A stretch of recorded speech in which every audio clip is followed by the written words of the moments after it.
So when I look at Klay Thompson's scouting reports out of 2011, it seems like scouts didn't think he was going to be that awesome of a player, which pretty much explains why he fell to Golden State at 11.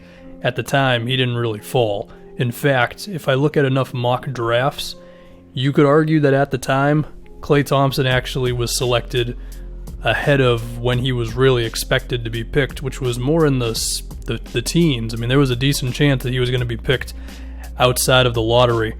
And it's because the only thing that teams saw was the jump shot, and they knew that was going to be good. I mean, any report you look at will say that he was good there. I mean, Bleacher Report said he moved exceptionally off the ball, utilizes screens to perfection, and is automatic if given even an inch of space. So teams knew that one already, but nobody thought that his all-around game was going to make that many strides. I mean, you look at NBA Draft.net or Draft.net, their player comparison for him was Marco Bellinelli, because teams looked at his lack of athleticism. They said he can't really play in the full court.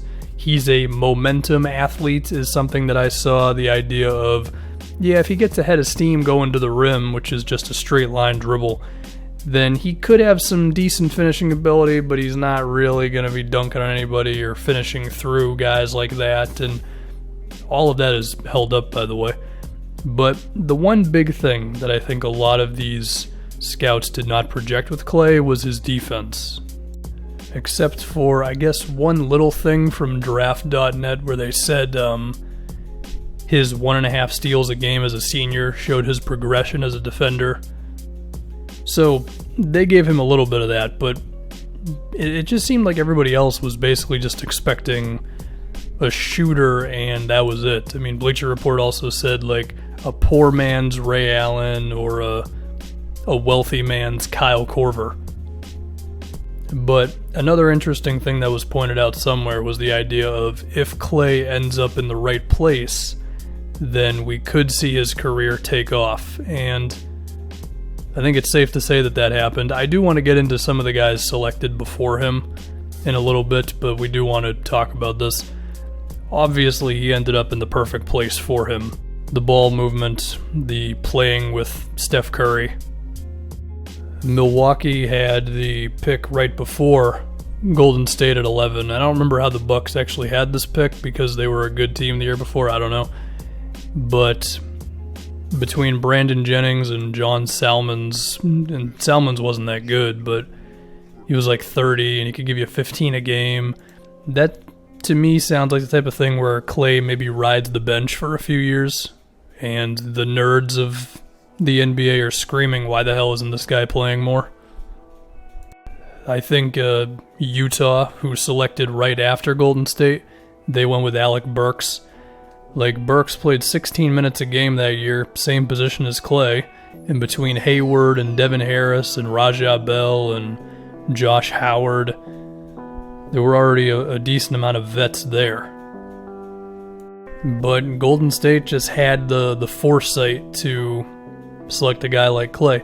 And they still had Monte Ellis, by the way, which is pretty gutsy when you think about it, to select a two-guard when you've already got Monte. But I think it's safe to say at this point, the Warriors, they had to at least already be considering getting off of Ellis. I mean, I believe they traded him away the next season.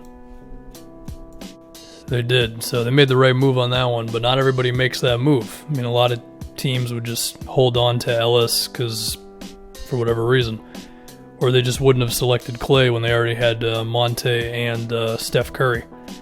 Anyway, if we talk about the guys drafted ahead of Klay Thompson, first off, if you do a redraft just from number 11 down to number 1, Klay would go no lower than 3.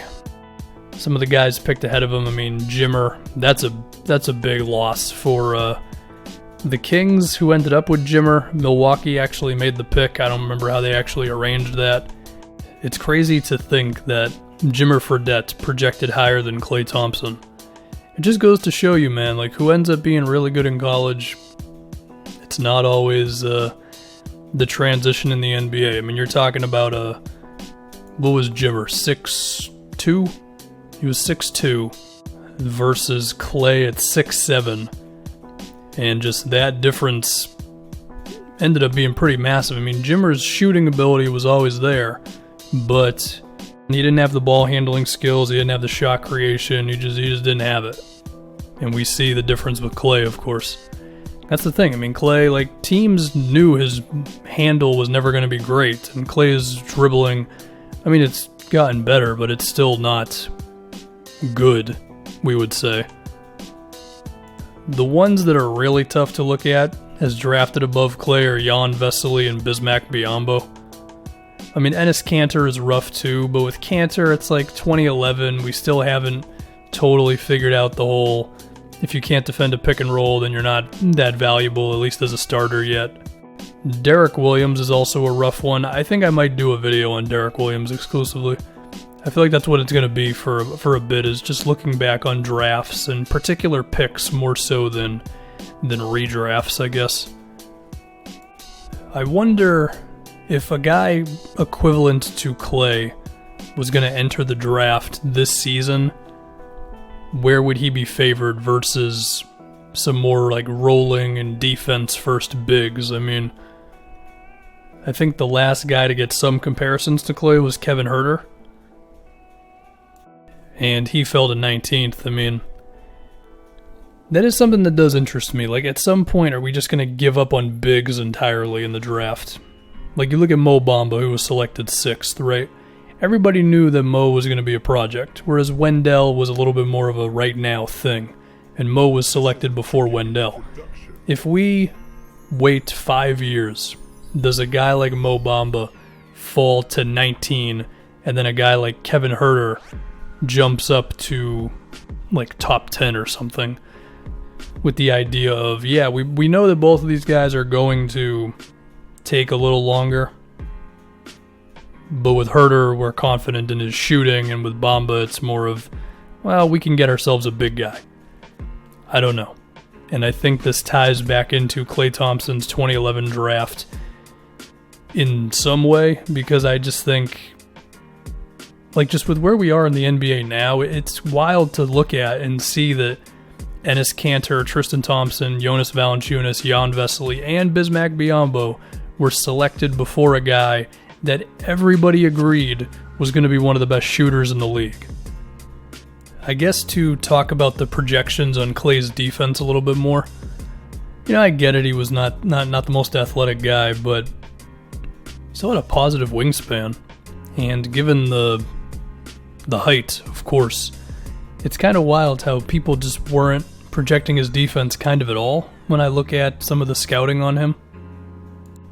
Or, well, I shouldn't say at all, but there just wasn't a lot of hope for him defensively. The one thing I've been able to see from Draft Express's director of scouting, at least back in 2011, was that he did think Klay would be a very good team defender. I don't think he or really anyone foresaw him being one of the better on-ball defenders in the league.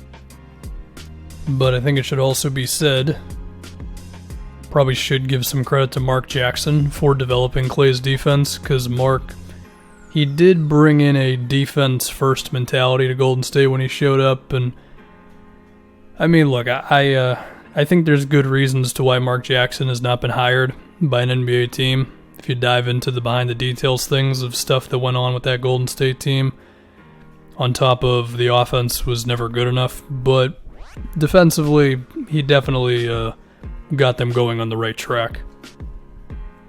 So yeah, I mean, to sum it up, it seems like with Klay, the biggest thing was the defense. The fact that scouts projected him to be kind of whatever on that side of the floor, and he ended up being decently above average. I do feel like his overall shot making is a little better too.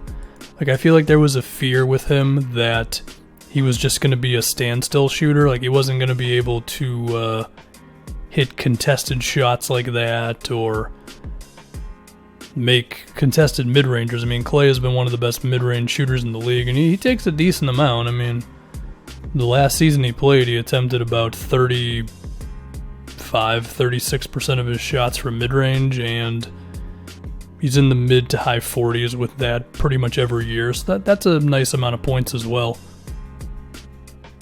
And also, for what it's worth, I think his finishing around the basket has been better than they thought as well. I mean,